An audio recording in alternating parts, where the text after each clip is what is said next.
Assalamualaikum warahmatullahi wabarakatuh. Alhamdulillahi rabbil alamin wal 'aqibatu lil muttaqin wala 'udwana illa 'alal zalimin. Asyhadu an la ilaha illallah wa asyhadu anna Muhammadan 'abduhu wa rasuluhu la nabiyya ba'dahu.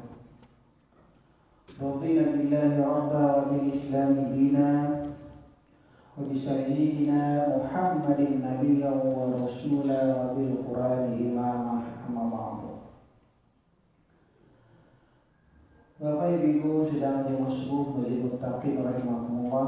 Alhamdulillah kita bersyukur kepada Allah Subhanahu wa taala di subuh yang berbahagia ini kembali kita melaksanakan kajian rutin kita, membedah buku, membacakan kitab Minhajul Abidin, Jalan Para Ahli Ibadah, karya Imam Al-Ghazali.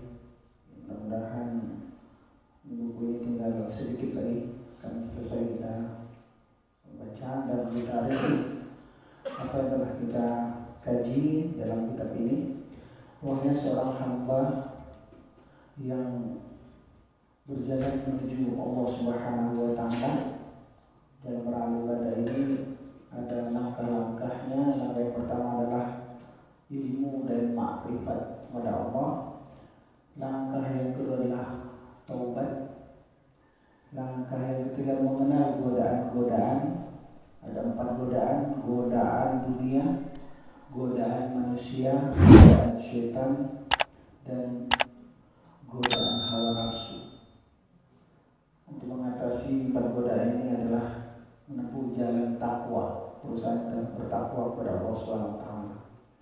Langkah selanjutnya adalah mengenali kendala-kendala di dalam ibadah hidup. Banyak kendala untuk kita beribadah kepada Allah. Kendala pertama itu adalah mencari rezeki dan tuntutan hawa nafsu di dalam rezeki, mencari rezeki itu. Kemudian ragu-ragu dan khawatir. Kemudian salah dalam memahami qada dan takdir. Kemudian yang keempat itu adalah kendala musibah dan kesulitan hidup. Ini harus kita kenali dan itu sudah kita kaji. Kemudian tahapan selanjutnya adalah tahapan yang kelima, yaitu mengenali dorongan dan motivasi. Dalam ibadah itu ada dorongan dan ada motivasi. Ada rasa takut, khaufan, dan rojaan, yaitu harapan.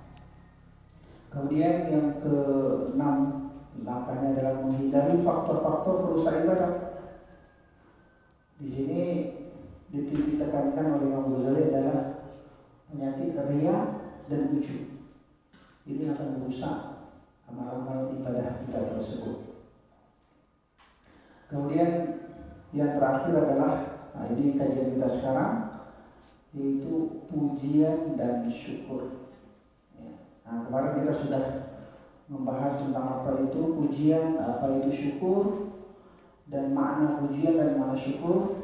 Pada subuh hari ini kita akan mengkaji yang selanjutnya, yaitu tentang nilai sebuah pemberian. Jadi kita harus mengenal nilai pemberian. Kalau kita tidak mengenal nilai pemberian, maka bagaimana kita mau bersyukur? Bagaimana kita bisa untuk berterima kasih, ya? Bagaimana kita mau memuji dan seterusnya? Dan siapa yang harus kita puji? Jadi kajian kita sekarang adalah mengenal nilai pemberian. Imam Al-Ghazali mengatakan, wahai para penempuh jalan menuju Allah Subhanahu wa taala, para penempuh jalan ibadah, hendaknya engkau kerahkan segala upaya untuk menembus 2 jalan tersebut. Bagaimana kita bisa tepat dalam memberikan pujian dan syukur kepada siapa kita bersyukur. Makanya wajib kita mengucapkan alhamdulillah Alhamdulillahi Rabbil Alamin 17 kali sehari semuanya. Tidak boleh kurang. Lebih silahkan. Tambah dengan zikir-zikir, tambah dengan tahmid. Berapapun banyaknya, sebanyak-banyak. Tapi paling kurang 17 kali sehari. Alhamdulillah, segala pujian hanya milik Allah, penguasa segala hal. Kalau kurang 17, ya pasti kita celaka. Tapi silakan ribuan dalam sehari, tapi jangan sampai kurang dari 17 kali itu. Karena tidak ada pujian untuk yang lain. Segala pujian itu hanya milik Allah. Renungkanlah dua prinsip untuk mengenali ini. Jadi dua prinsip. Yang pertama adalah bahwa nikmat itu hanya diberikan kepada orang yang mengetahui nilainya. Kalau seseorang tidak mengetahui nilai nikmat, maka Allah tidak akan berikan. Oleh sebab itu yang perlu kita lakukan mengenal nilai nikmat. Mana nikmat itu sebenarnya? Di sini yang pernah kita terangkan, kita sering salah di dalam menilai. Bahwasanya dalam pikiran kita, orang yang dapat nikmat itu adalah orang yang diberikan harta banyak. Maka yang dipuja-puji adalah orang yang banyak hartanya. Orang yang punya kuasa di dunia. Padahal Allah selalu sebutkan bahwa nikmat itu bukan itu. Cuma di dalam otak kita bahwasanya orang yang paling kayu begini, sukses dia, nilai nikmat, nilai kesuksesan ternyata kita berbeda dengan Allah Subhanahu wa Ta'ala. Orang yang mendapat nikmat dalam pandangan Allah adalah orang yang mendapatkan jalan-jalan menuju Allah, semakin dekat dengan Allah Subhanahu wa Ta'ala, semakin menjadi keluarga Allah Subhanahu wa Ta'ala. Itulah orang yang dapat nikmat, hidayah, petunjuk agama. Mau kaya dia, mau miskin dia, mau berpangkat, mau tidak, Allah tidak peduli. Tapi orang yang dapat nikmat itu adalah al-muqarrabin, orang muttaqin, orang yang mendapatkan hidayah. Makanya kita juga diwajibkan memohon hidayah 17 kali, paling kurang sekali semalam. Karena itulah orang yang dapat nikmat. Kalau kita tidak bisa mengenali nilai nikmat, maka ketika itu kita akan celaka. Ihdinas siratal mustaqim. Ya Allah, berikan kami hidayah, ya Allah. Berikan kami petunjuk, ya Allah. As-siratal mustaqim, yaitu jalan yang lurus menuju-Mu, ya Allah. Jalan siapa ini? Siratal ladzina an'amta 'alaihim. Itu jalan orang-orang yang telah memberikan nikmat kepada mereka. Siapa orang-orang ini? Dalam surah An-Nisa keterangannya, alladzina an'ama Allahu 'alaihim, yaitu orang-orang yang telah Allah berikan nikmat kepada mereka. Itulah minan nabiyyin, golongan para nabi, wasiddiqin, orang-orang yang jujur keimanannya kepada Allah, an-nabiyyin wasiddiqin wasyuhada, orang-orang yang diberikan mati syahid, wassalihin, dan orang-orang soleh, beramal soleh, selalu melakukan kebaikan-kebaikan. Wa hasuna ulaika rafiqa, dan itulah orang-orang sebaik-baik orang yang bergaul dengan orang seperti itu, karena mereka lah yang diberikan nikmat oleh Allah Subhanahu wa Ta'ala. Itu pemahaman seperti itu. Tapi di alam otak kita, dengan berbagai kehidupan dunia ini, seolah-olah orang yang mendapatkan kesuksesan, mendapatkan nikmat adalah orang yang diberikan harta. Tentang harta, Allah jelaskan dalam Al-Quran. Tidak pernah berkatakan harta itu nikmat, tidak ada. Malah Allah nyatakan di dalam Al-Quran tentang harta, innama amwalukum wa auladukumul fitnah. Ketahuilah sesungguhnya harta-harta yang kamu usahakan, perjuangkan di dunia itu, amwalukum wa auladukum, anak-anak kamu yang kamu banggakan, fitnah. Mana itu? Apa arti fitnah di sini? Cobaan, ujian. Kalau kamu bisa gunakan dengan sebaik-baiknya, maka kamu lulus, akan mengajak kamu ke dalam surga Allah. Seperti Utsman bin Affan, Abdurrahman bin Auf, orang-orang yang mampu menjadikan harta itu adalah untuk memperjuangkan agama Allah, diwakafkannya untuk kemaslahatan orang, bukan untuk kebanggaan diri, bukan memperoleh harta itu dengan cara-cara tidak benar. Yang marak sekarang ini, korupsi sana, korupsi sini, ambil sana, ambil sini, kemudian kaya. Tapi dalam otak kita, coba bayangkan, seorang bersama kita mengatakan itu adalah nikmat. Dia suksesnya kita. Untuk sekian, rumahnya bertukik, dia mantap mendidik anak, sukses anak mungkin. Dan pegawainya, sekian rumahnya. Nah, ini pegawai, rumahnya sekian, apa tak korupsi? Hah? Karena sukses ya. Jadi kalau kita salah di dalam nilai ini saja sudah batal kehidupan kita itu, kata Imam Ghazali. Tak akan sampai kita kepada Allah Subhanahu wa Ta'ala. Kalaulah orang punya harta banyak itu dikatakan nikmat, maka manusia paling dapat nikmat itu namanya Qarun. Kalaulah orang pangkat tinggi jabatan itu orang dapat nikmat, maka orang dapat nikmat paling tinggi itulah Fir'aun. Nah, ini yang dikaji oleh Imam Ghazali. Ini akan diberikan kepada kita supaya jangan kita tergoda oleh dunia, mana yang nikmat, mana yang tidak. Kalau salah mengenalinya, salah kehidupan kita. Dan saya membuktikan dalam kehidupan ini saya banyak seperti itu.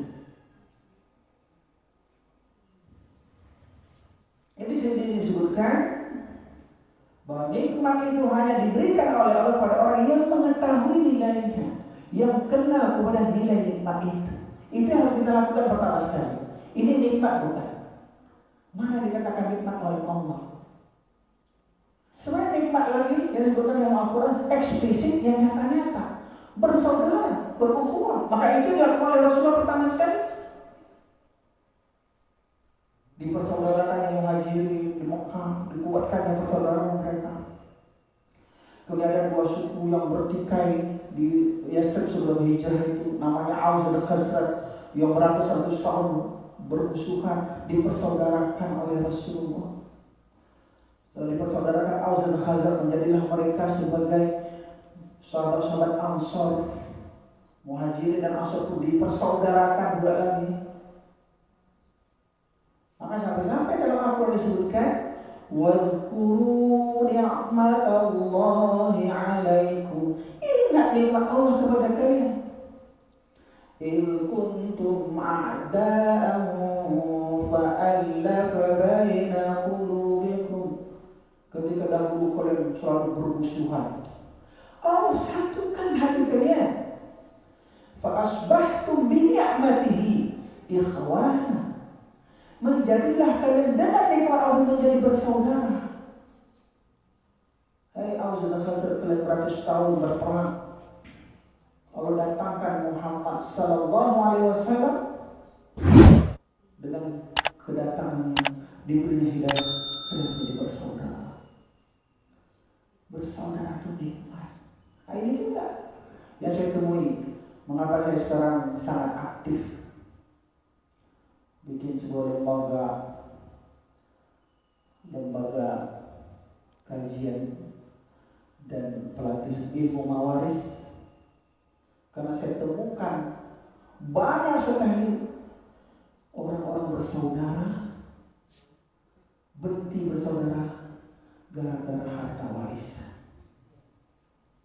bermusuhan kakak beradik gara-gara orang tuanya meninggal, warisannya ini mau ngambil.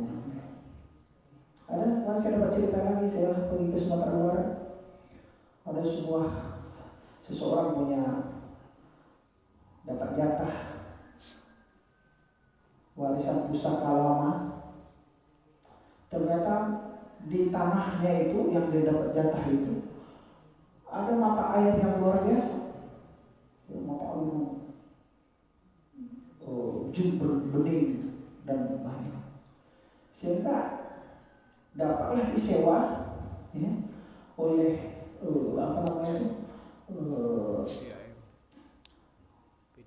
perusahaan air bersih PAM ya, perusahaan air bersih bisa dikontraknya 300 juta atau berapa masalah itu. Nah, sehingga yang tadinya tenang-tenang aja gara-gara uang segitu baca kaca saja. Nenek mamanya ini ya kan? Jadi mendapatkan harta hilang saja. Nah, gitu. Tapi begitu juga nggak bisa. Banyak.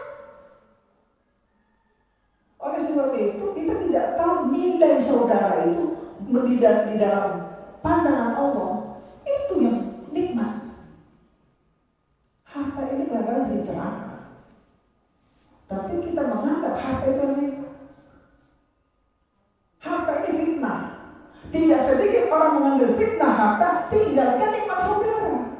Karena tidak mengenal nilai nikmat mata Allah Subhanahu wa Ta'ala. Tugas kita mengenali ini. Dalilnya firman Allah Ta'ala yang menceritakan orang-orang yang kafir.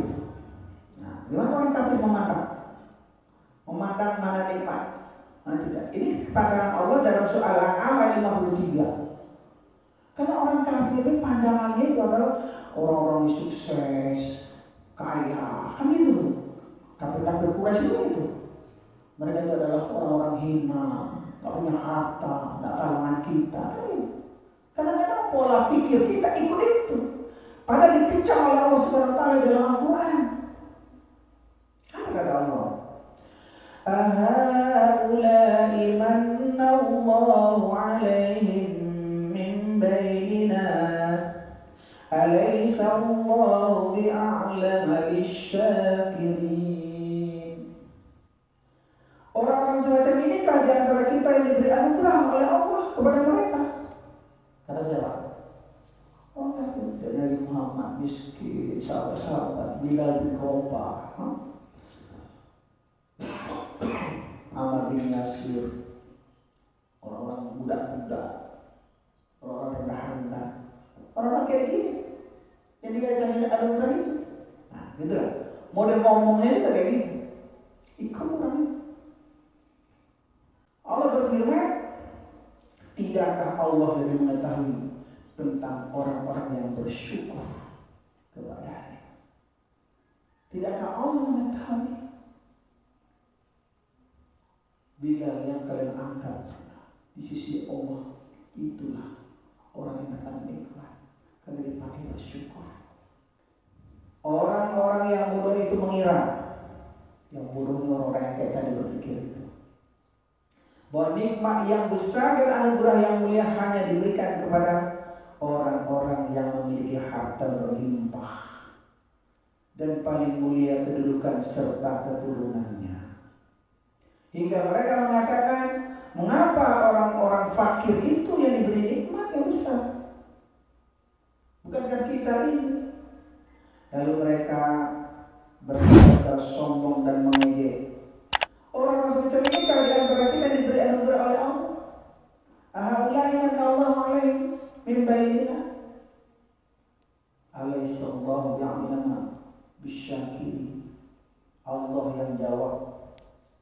Allah yang menjawab pikiran-pikiran rendah mereka itu.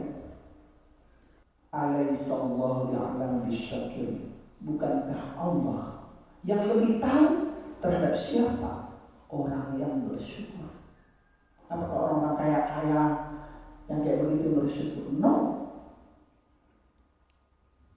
Allah lebih tahu siapa yang bersyukur. Karena Allah sangat dekat dengan orang-orang yang bersyukur. Jadi harus kita kejar itu adalah termasuk orang yang bersyukur kepada Allah. Untuk bisa menjadi orang bersyukur kepada Allah, kita harus mengenali nikmat Allah yang mana. Kalau nilai nikmat itu tidak kita kenali, kita tidak akan bisa jadi orang bersyukur kepada Allah Subhanahu wa Ta'ala. Bisa jadi orang yang kita puji-puji adalah orang-orang yang durhaka kepada Allah Subhanahu wa Ta'ala. Kita sanjung-sanjung dia karena banyak hartanya, tinggi jabatannya. Kita sanjung-sanjung puja-puja pada dia musuh Allah Subhanahu wa Ta'ala. Orang yang ingkar kepada Allah Subhanahu wa Ta'ala.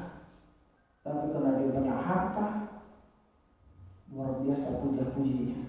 Salah kalian memuji, kelihatan kena nanti. Ini yang dibawa oleh Imam Ghazali. Jangan salah menilai. Allah yang Maha Pemurah hanya melimpahkan nikmat-nikmatnya kepada orang yang mengetahui nilainya. Jadi apa tugas kita di bab terakhir buku ini?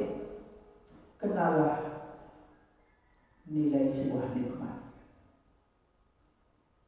Kalau selagi kita tidak mengenali nilai daripada nikmat yang Allah sebutkan, maka kita tidak akan pernah menjadi orang bersyukur. Ketika kita tidak menjadi orang yang bersyukur, kita akan jauh dari Allah Subhanahu wa Ta'ala. Dan orang yang mengetahui nilai itu adalah orang yang menyambut nikmat itu dengan antusias. Lebih menerima nikmat itu dibandingkan dunia-dunia dan seisinya.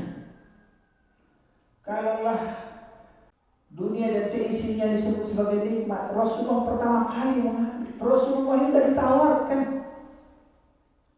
ketika berdakwah menderita di Makkah itu, mendakwakan Islam ini. Pembesar-pembesar itu sudah datang kepada Nabi Muhammad SAW. Dia ditawarkan, ya Muhammad, wahai Muhammad, jika inturidu bihazi dakwah, itu bunyinya bahasa Arabnya, jika engkau menginginkan dengan dakwah yang kau buat ini, dengan ajakan yang kau lakukan ini, inturidu bihazi dakwah, malan, harta, jama'na laka maluna, kami kumpulkan harta-harta kami di pamanmu kaya Abu Lahab, Abu Jahal. Nanti sebagai hartanya kami kumpulkan, kamu hatta asbahta aghna fina, sehingga kamulah yang paling kaya di Mekah ini. Tapi Nabi Muhammad tak sedikit pun tertarik. Penawaran pertama. Kalau Muhammad zaman kini kira-kira orang paling kaya. Tapi tinggal tu. Jabat-jabat jadi kami kalau ada Tuhan, ada Tuhan, banyak Tuhan ini. Jadi berubah kami kau. Kalau engkau ingin kaya, kalau engkau ingin harta dengan apa yang melakukan ini, tapi kau bukan berani. Hatta asbahta aghna fina. Engkau paling kaya.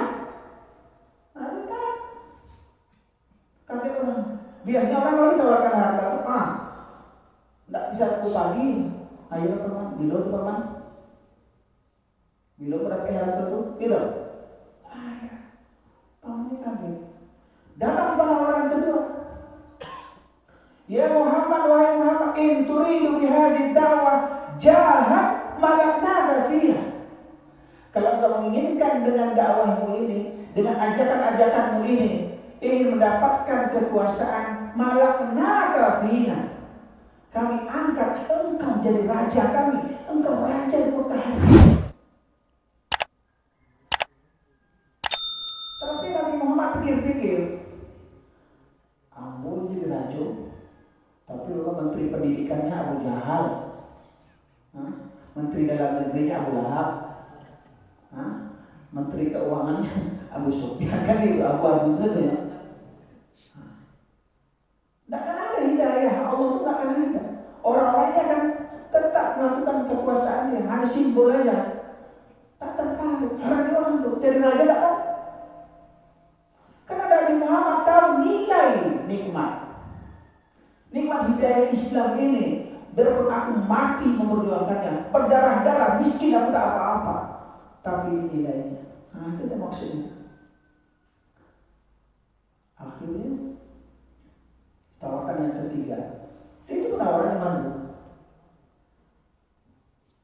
Ya Muhammad, in turid bi hadhihi da'wa imra'atan jamilatan ikhtarna lak ajmal imra'atin fi hadzal balad. Kalau engkau menginginkan dengan ajakan-ajakan ini mendapatkan perempuan cantik sebagai pendamping hidupmu, kami pilihkan untukmu yang tercantik di sini, dengan istrimu. Kalau zaman itu ada kontes kecantikan, ada orang yang paling menang nanti ada guys. Bayangkan penawaran itu kan? Kalau ingin dengan dakwah mendapatkan wanita yang cantik, adakan kontes kecantikan mana yang cantik itu. Kalau tidak sama selera itu, aksinya sudah. Itu lagi kan. Apa jawaban Nabi Muhammad yang mengenali nilai sebuah nikmat? Nabi Muhammad mengatakan, ya ammi wahai pamanku, law wada'u syamsa fi yamini wal qamara fi yasari ma taraktu hadzal amri aw ahliku fihi. Wahai pamanku, andaikan mereka bisa turunkan matahari dan mereka bisa berikan di tangan kananku ini, dan mereka bisa turunkan bulan dan mereka taruhkan di tangan kiriku ini, ma taraktu hadzal amri, namun aku tidak akan pernah tinggalkan urusan dakwahku ini, aw ahliku fihi, atau biar aku hancur bersama dengannya. Semenjak itu tak pernah ada penawaran apapun kepada Nabi Muhammad. Yang ada penyiksaan, yang ada adalah tekanan-tekanan, sampai berhijrah Nabi Muhammad SAW. Ini yang namanya mengenali nikmat, nilai sebuah nikmat. Ini harus kita tiru. Selagi kita tidak mengenali ini, tidak akan pernah menjadi orang bersyukur. Untuk bisa mengenali itu mengaji, tidak bisa leha-leha itu. Saya itu bergaul begini. Karena kan tergoda itu. Mengapa sih kalau ada saya tidur ini Sabtu pagi, insya Allah dimutakin lah mengaji. Tapi kalau tidak ada kan berapa bulan kan tidak ada yang lakukan. Yang sibuk di dunia itu kadang-kadang. Tapi selagi ada, ini kan bukan hanya untuk kita bersama, terutama untuk saya. Karena godaan dunia ini luar biasa. Bergaul ngomong. Hebat lebih kaya, sukses itu. Kadang-kadang gitu. Lari dalam pikiran kita. Kalau nggak kita kembalikan kepada yang begini, melenceng, jauh perginya. Tuntunan ulama-ulama kita jelas. Mana yang nikmat, nilainya mana yang tidak nikmat, harus kita tahu. Oke? Dan orang yang mengetahui nilai itu adalah orang yang menyambut nikmat itu dengan antusias, lebih menerima nikmat itu dibanding dunia dan seisinya. Untuk mendapatkan nikmat itu yang mampu bertahan lebih banyak kesulitan demi mendapatkan nikmat tersebut. Biar dia sulit, susah, tapi nikmat itu digapai. Untuk dapatkan itu biarlah dia sulit, dimusuhi orang, dikatai orang macam-macam, no problem. Sampai Nabi Muhammad SAW begitu sulitnya, sudah diboikot, ini tak ada lagi orang yang menerima dakwahnya. Pergilah beliau namanya ke Taif. Taif itu tempat dulu beliau disusukan oleh ibu susunya Halimatus Sa'diyah. Di Mekah tak ada yang terima lagi dakwahku ini. Mudah-mudahan saudara-saudara saya sesuatu di Taif ini. Sampai di Taif itu, ya Allah, ternyata dapat berita-berita dari Abu Jahal ini. Kalau ada Muhammad datang, jangan kalian terima dulu, ini memecah belah dan sebagainya. Pemuda-pemuda, anak-anak disuruh ambil batu, datang Nabi Muhammad mau menyampaikan risalah ini, dilempari dengan batu. Coba bayangkan tuh, bagaimana sulitnya, bagaimana repotnya. Nabi Muhammad berdarah lari berdiri dengan Zaid bin Thabit. Dakwah Nabi Muhammad luar biasa.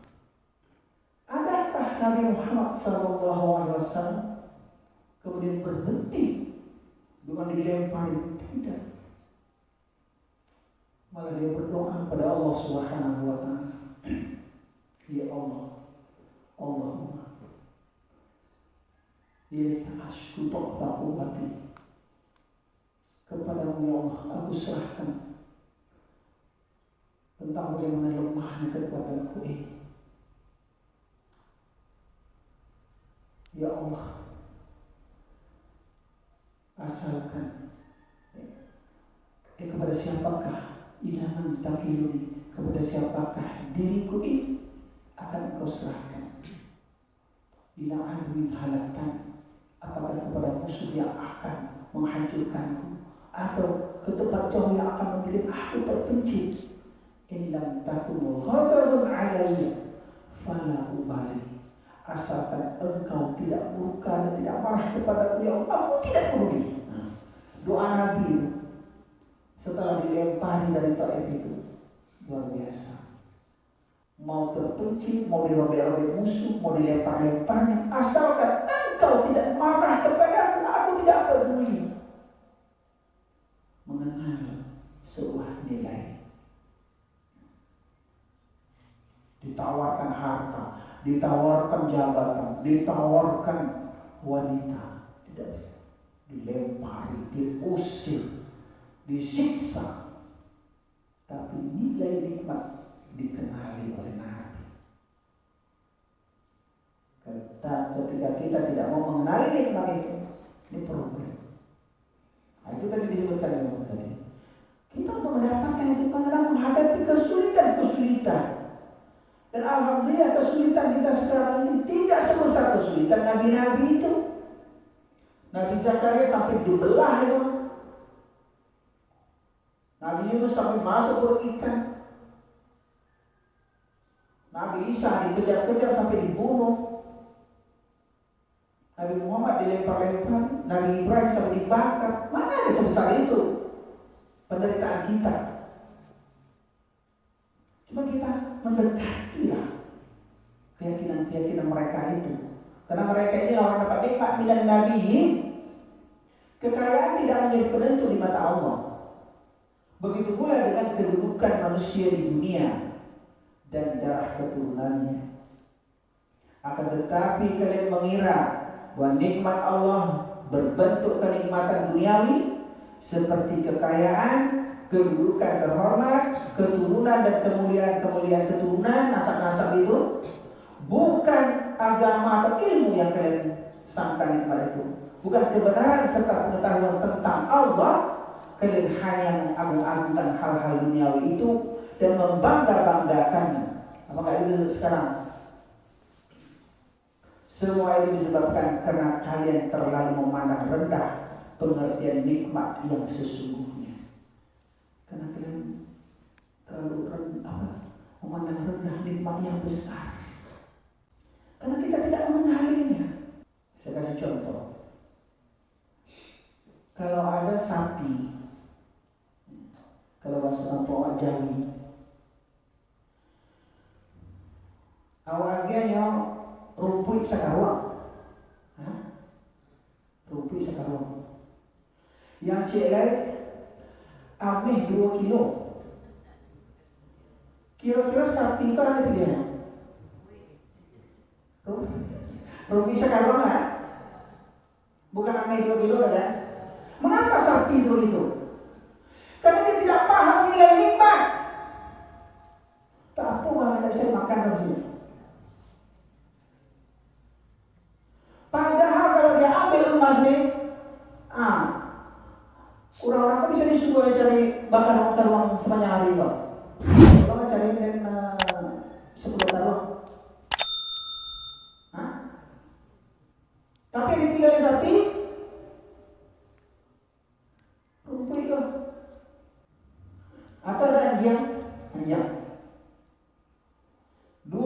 kilo ni, 2 kilo daging, mari dia jangan tulang je, tulang. Atau tulang, laku je. 2 kilo tulang. Aku ambil, mari dia daging. Yang mari dia daging. Kalau kita tidak mengenali nilai yang disebut oleh Allah, seperti itu kita.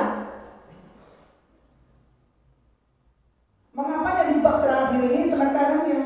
Mengapa saya bacakan semua? Karena di mana-mana saya menghadapi ini kenyataan hidup ini. Makanya Allah sebutkan di dalam Al-Quran, nanti coba lihat, coba ditafsirkan. Surah Al-A'raf ayat 176. Al-A'raf 176, saya bacakan. Surah 7 ayat 176. أعوذ بالله من الشيطان الرجيم ولو شئنا لرفعناه بها ولكنه أخلد إلى الأرض واتبع هواه فمثله كمثل الكلب إن تحمل عليه يلحس أو تتركه يلحس ذلك مثل القوم الذين كذبوا بآياتنا فاقصص القصص لعلهم يتفكرون walau syi'na larafa'nahu biha, kalau kami menghendaki sungguh kami angkat derajatnya dengan ayat-ayat kami, dengan hidayah kami itu, dengan Al-Quran, dengan Islam kami itu artinya larafa'nahu biha. Walakinnahu akhlada ilal ardi, akan tetapi sayangnya mereka lebih cenderung kepada bumi-bumi ini, lebih cenderung kepada yang ada di bumi. Wattaba'a hawahu, dan dia selalu ikuti hawa-hawa nafsu rendahnya itu untuk menguasai yang bumi-bumi itu. Famasaluhu kamatsalil kalbi, dan perumpamaannya adalah seperti kalbi. Kalbi itu anjing. Kalau qalbi hati, tapi kalau kalbi anjing. Famathaluhu kamathalil kalbi, perumpamaan orang seperti itu seperti anjing. In tahmil alaihi yalhas, kalau kamu usir dia julurkan lidahnya. Au tatruhu yalhas, kalau kamu biarkan dia tetap julurkan lidahnya. Karena begitu cintanya kepada yang rendah-rendah bumi ini. Zalika masalul qaumil ladzina kadzdzabu bi ayatina. Demikianlah kami perumpamakan kaum yang mereka itu mendustakan nikmat-nikmat ayat-ayat kami yang tinggi itu. Faqsusil qasasa la'allahum yatafakkarun. Ceritakanlah kisah-kisah ini kepada mereka supaya mereka berpikir punya otak. Al-A'raf 176. Kok kajian tinggi loh. Kenapa bujuk? Kalau nggak tahu kita nilai ini. Al-A'raf 176 kaji kita sekarang. Tahu nilai atau tidak tahu nilai? Orang-orang yang lemah itu mengorbankan jiwa mereka untuk kepentingan akhirat dengan mengalirkan darah mereka. Mereka tak peduli dengan apa yang terlepas dari sisi mereka dan dengan orang-orang yang memusuhi mereka. Tapi mereka itulah yang mengetahui nilai nikmat yang sesungguhnya. Dalam hati mereka tertanam kuat makna pengagungan kepada Allah, hingga semua musibah dunia terasa ringan di jalannya. Musibah-musibah, tapi tidak terlalu dipikirkan. Asalkan jangan hilang nikmatnya. Allah jangan hilang nikmatnya. Mau berdarah, mau susah, mau lapar, tak peduli ya Allah, beri aku ya Allah. Orang tahu nikmat, orang tahu nilai kenikmatan. Mereka habiskan seluruh umur untuk bersyukur kepada Allah. Oleh sebab itu mereka pantas oleh karunia yang mulia dan nikmat yang agung. Dan demikian pula dengan sekelompok orang secara khusus diberi nikmat agama berupa ilmu dan amal soleh yang bagus. Engkau akan dapati mereka sebagai manusia yang paling mengetahui nilai nikmat dan paling mampu menghormati nikmat itu yang diberikan oleh Allah. serta paling bersungguh-sungguh dalam mendapatkan nikmatnya. Juga paling besar penghargaan mereka kepada Allah dan paling sanggup mensyukuri karunia-karunia Allah.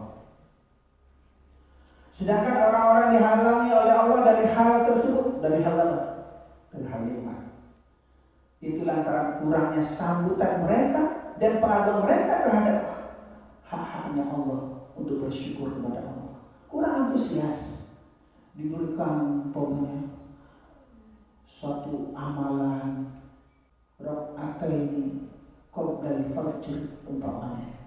Raka'ataini qabla al-fajr khairul laka minal ardi was samawati wa ma fihinna. 2 rakaat kamu lakukan sholat sebelum sholat fajar, sholat subuh, lebih baik bagi kamu daripada bumi seisi-isinya. Tapi kan lama semuanya. Tapi lebih tenang. Nampak antusiasnya kurang. Ini kan kuamnya.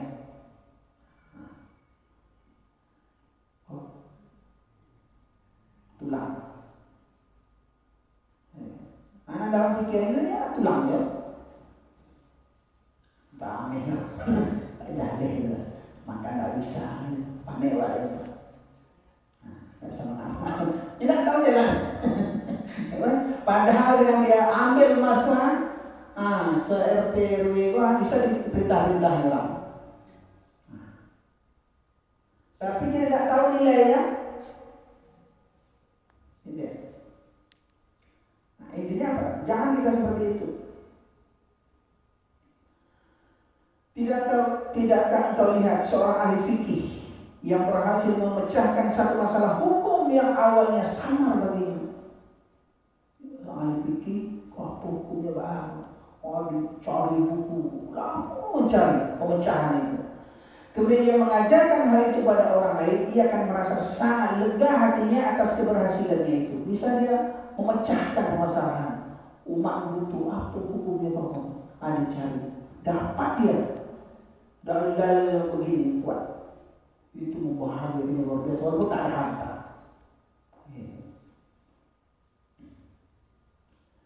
Ia akan merasa bahagia, lega hatinya atas berhasilnya itu dan sangat besar rasa gembiranya. Hal itu mendapatkan tempat spesial di hatinya dan tidak bisa ditukar kebahagiaannya itu dengan uang 1000 dinar misalnya. Dan barangkali ia menaruh perhatian terhadap suatu masalah agama, jadi memikirkannya selama 1 tahun bahkan mungkin puluhan tahun ataupun lebih, namun dia tidak merasakan lama waktu itu pada mendapatkan nikmat tersebut. Itu contoh-contohnya. Ini berbeda dengan orang-orang awam yang hidup seluruhnya pikirnya adalah usul nikmat duniawi di pasar-pasar, yang akan cepat merasa bosan bila menghadapi masalah yang sama dengan ahli fikih itu.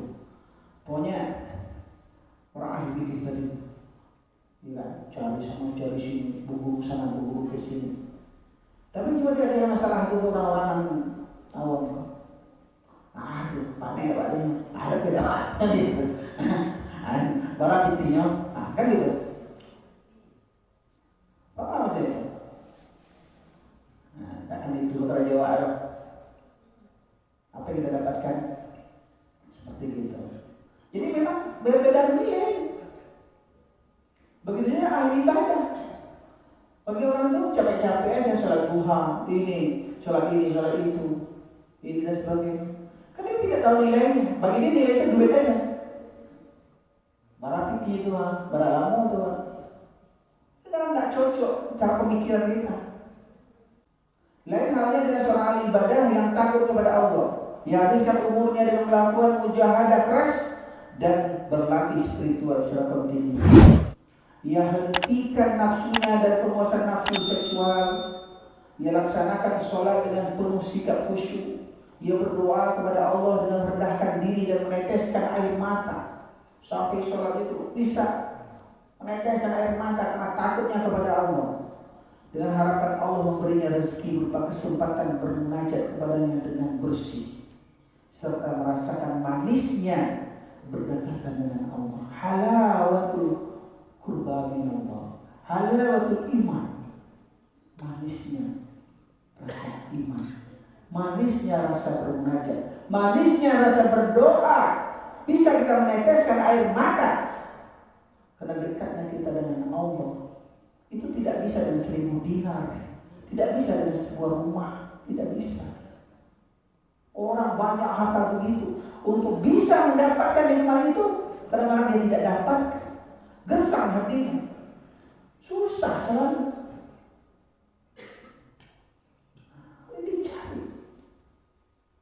Apabila dia bisa memperoleh hal itu sekali dalam sebulan, bahkan sekali dalam setahun, atau bahkan sekali seumur hidup, maka dia akan memandang hal itu sebagai anugerah yang sangat besar dan nikmat yang sangat agung. Apalagi bisa tiap malam. Apa nggak dapat kamu? Luar biasa. Dan betapa dia sangat senang dan bersyukur kepada Allah setelah bergeming menghadapi kesulitan dan kesusahan yang dialaminya di malam hari. Harus bangun, dingin-dingin, berwudu. Kalau bisa seperti itu, tak bisa semua orang, tak bisa. Kalau tahu, kata seorang ulama, nikmatnya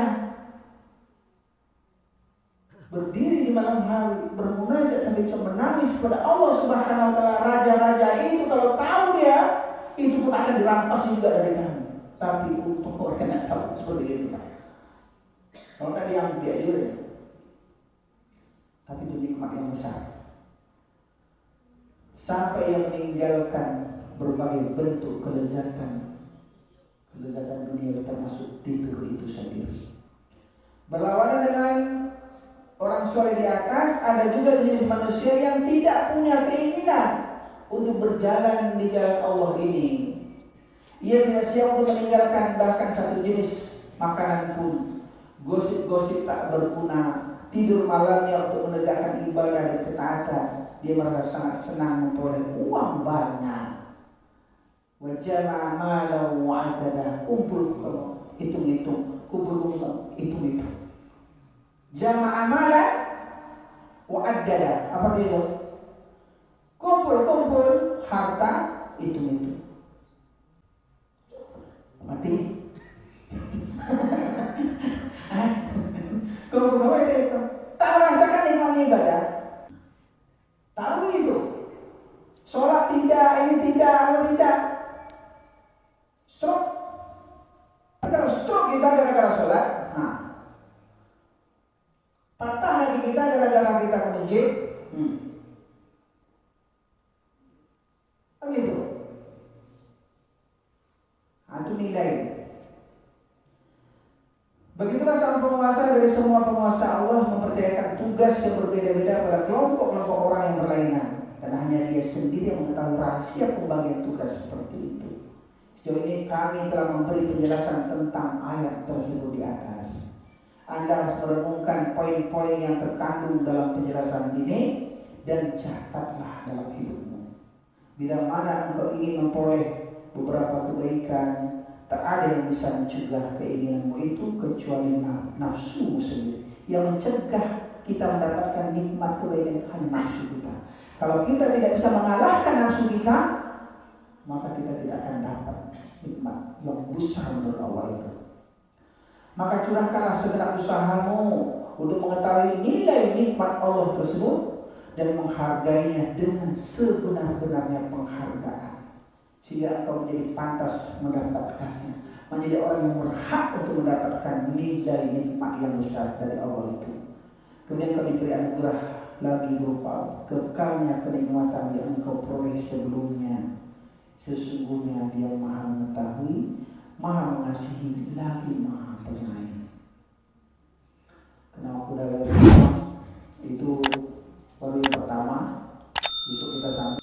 Jadi ada dua tadi, ya, dua prinsip yang harus kita tahu. Pertama apa? Bahwa nikmat itu hanya diberikan kepada orang yang tahu nilai nikmat. Jadi tugas kita apa? Mengenali nilai nikmat. Nah, nanti yang kedua adalah bahwa nikmat itu dicabut dari orang yang tidak mengetahui nilainya.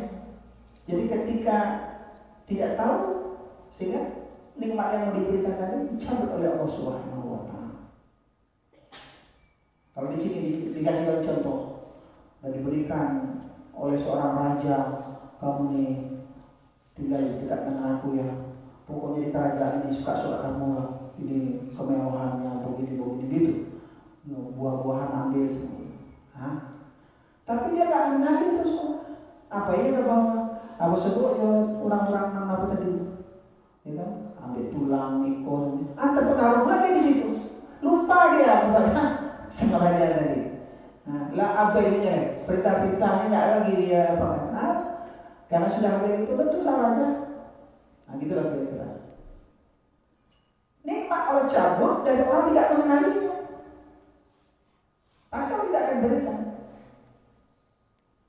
Halawatul iman, halawatul ibadah, kenikmatan-kenikmatan itu kita tidak dapatkan karena dia dicabut oleh Allah Subhanahu wa Ta'ala. Nauzubillah kalau dia dicabut oleh Allah. Karena kita abai, karena kita lebih terpengaruh dengan yang lain. Nanti kita bacakan, insya Allah yang kedua ini sangat penting juga. Ada ayatnya juga. Selesai itu dulu. Ada dapat ayat itu lewat. Ya kadang-kadang aku kan Ustaz itu pokoknya lama lah. Apa? Iya pokoknya lama. Nah, kalau itu. Tapi alami ya Al-Araf 176 baca di rumah. Itulah tinggi itu. Ya kan? Makanya harus dicetak itu. Pasti boleh. Ya. Al-Araf 176. Walau syi'na la rafa'nahu biha walakinnahu akhlada ila al-ardi. Ya. Wattaba'a hawahu famathaluhu kamathalil kalbi in tahmil alaihi yalhas aw tatruku yalhas. Dzalika mathalul qaumil ladzina kadzdzabu bi ayatina faqsusil qasasa la'allahum yatafakkarun. Alhamdulillah, mudah-mudahan berkah, mudah-mudahan kita diberikan nikmat yang sesuai dengan nilai nikmat yang menurut Allah Subhanahu wa Ta'ala, bukan menurut kita. Semoga kita selalu mau belajar, mudah-mudahan Allah bimbing kita kepada jalan yang lurus, kepada jalan hidayah, kepada jalan para orang-orang yang soleh, an-nabi, as-siddiqin, syuhada, was-shalihin, wa hasuna ulaika rafiqa. Kita berusaha untuk itu semua. Demikian saja, mohon maaf, aku hadza